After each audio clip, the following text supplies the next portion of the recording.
teman-teman semua. Dalam video ini akan dibahas mengenai kosakata yang sering digunakan dalam bahasa Melayu klasik yang diambil dari Hikayat Patani. Nah, sebelum itu, yang harus kita ketahui tentang bahasa Melayu klasik yaitu bahasa Melayu klasik merupakan bentuk bahasa Melayu yang dipakai oleh Kesultanan Melaka pada sekitar abad ke-14, Kesultanan Aceh, dan sejumlah entitas politik lain di sekitarnya, hingga abad ke-18. Bahasa Melayu klasik ditandai dengan masuknya berbagai kosakata, pinjaman dari bahasa Arab, bahasa Parsi, dan pada perkembangan selanjutnya bahasa Portugis. Bahasa Melayu adalah salah satu akar bahasa Indonesia yang sekarang digunakan sebagai bahasa persatuan. Bahasa Melayu klasik adalah bahasa yang menggantikan bahasa Melayu kuno. Peralihan ini dikaitkan dengan pengaruh agama Islam yang semakin mantap di Asia Tenggara pada abad ke-13. Setelah itu, bahasa Melayu mengalami banyak perubahan dari segi kosakata, struktur kalimat, maupun tulisan. Nah, kosakata dalam bahasa Melayu klasik yang sering digunakan yaitu seperti syahdan, konon, hatta, dan lain sebagainya. Belum mempelajari kosakata dalam bahasa Melayu klasik, kita kenali dulu yuk, apa sih Hikayat Patani itu? Nah, Hikayat Patani ini dalam penulis pertama hikayat tersebut tidak diketahui. Namun dapat diketahui bahwa hikayat tersebut dibuat oleh ahli bahasa Andreas Theeu dan sejarawan David Kawiat. Hikayat Patani ditulis sekitar abad ke-17 atau awal ke-18. Lalu, Hikayat Patani itu membahas tentang apa sih? Hikayat Patani merupakan sastra lama yang diyakini ditulis sekitar abad ke-17 atau awal abad ke-18, yaitu antara tahun 1690 Masehi hingga 1730 Masehi. Hikayat Patani merupakan hikayat yang menceritakan tentang Patani, yaitu sebuah daerah di Thailand bagian selatan yang dulunya merupakan kerajaan Melayu yang berdaulat, berkuasa penuh, berpelabuhan lengkap, dan menjadi pusat perdagangan. Selanjutnya, Hikayat Patani lebih banyak membahas tentang kisah lahirnya kerajaan Patani, konflik yang terjadi dalam kerajaan Patani, Raja Patani yang masuk Islam, raja-raja yang memerintah Patani, hubungan kerajaan dengan negara tetangga seperti Siam dan Johor, dan hanya sedikit menjelaskan tentang mitos. Sekarang, yuk bahas kosakata bahasa Melayu klasik dalam Hikayat Patani. Dalam Hikayat Patani terdapat 12 kosakata yang sering digunakan dalam bahasa Melayu klasik. 12 kosakata tersebut yaitu ada anakanda, ada tahta, arkian, daulat, patik, hatta, serokan, tasik, duli, merawa dan menjerat, enci, dan yang terakhir adalah syahdan. Nah, yang pertama kosakata yang akan kita bahas yaitu anakanda. Anakanda padanannya dalam bahasa Indonesia berarti anaknya. Dalam Hikayat Patani ditunjukkan dalam kalimat, adapun raja di kota Maligai itu namanya Payatu Garuk Mahajana.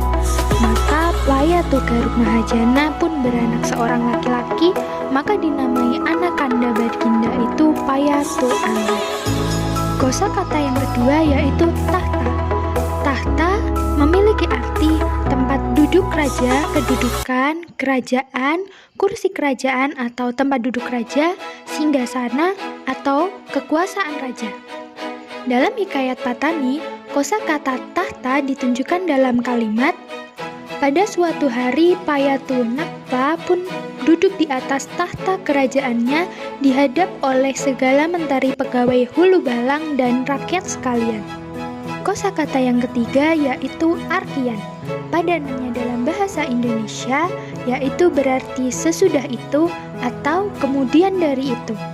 Dalam Hikayat Patani ditunjukkan dalam kalimat, arkian setelah datanglah pada keesokan harinya, maka baginda pun berangkatlah dengan segala menteri hulu balangnya diiringkan oleh rakyat sekalian. Kosakata yang keempat yaitu daulat. Daulat memiliki pepadanan kata dalam bahasa Indonesia yang berarti berkat kebahagiaan atau bahagia. Dalam hikayat Patani ditunjukkan dalam kalimat, maka sembah segala menteri, daulat tuanku, sungguhlah seperti titah duli yang maha mulia itu. Patik dengar pun demikian juga. Kata yang kelima yaitu patik. Patik, padanan dalam bahasa Indonesia berarti budak belian, hamba tebusan, amba yang dipakai ketika berkata-kata dengan raja atau berdatang sembah ke hadapan baginda. Dalam hikayat Patani ini ditunjukkan dalam kalimat, maka sembah segala menteri hulu balangnya, daulat tuanku, mana titah duli yang maha mulia patik junjung. Kosakata yang keenam yaitu hatta. Hatta padanan dalam bahasa Indonesianya yaitu lalu, sudah itu, lalu, maka.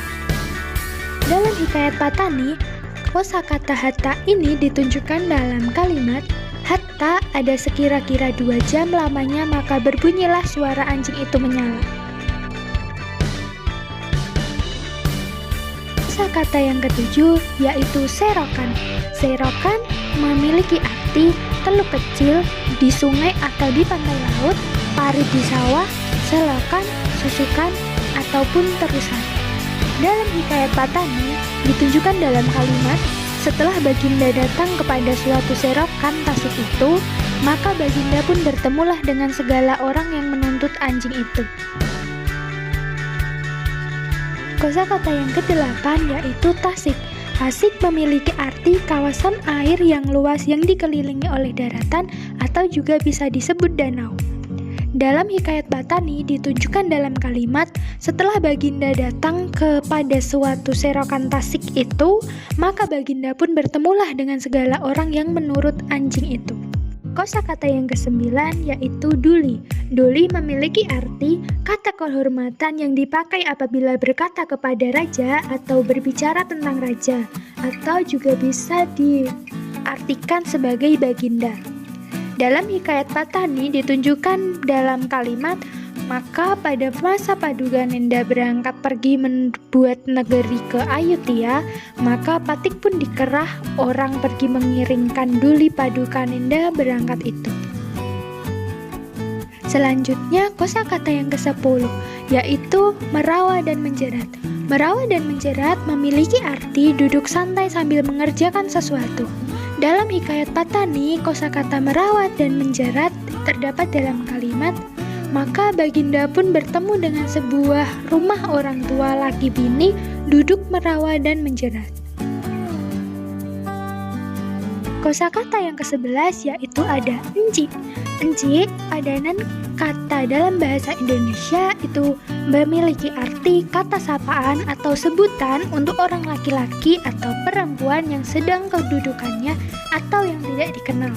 Dalam hikayat Patani ditunjukkan pada kalimat, maka sembah orang tua itu, nama Pati Enci Tani. Kosakata yang ke-12 yaitu syahdan. Syahdan memiliki arti selanjutnya, lalu, atau biasanya dipakai pada permulaan cerita atau permulaan bab. Dalam hikayat Patani ini, kosakata syahdan ditemukan dalam kalimat, syahdan kebanyakan kata orang nama negeri itu mengikut nama orang yang merawa itulah. Sebelum mengakhiri video ini, terdapat catatan, yaitu adanya perkembangan zaman menyebabkan bahasa juga ikut berkembang, seperti halnya dengan bahasa Melayu klasik yang dulunya terdapat kosakata-kosakata sukar, sekarang sudah diserap ke dalam bahasa Indonesia yang mudah dipahami oleh masyarakat umum, seperti contohnya dalam kosakata-kosakata yang sudah kita bahas tadi.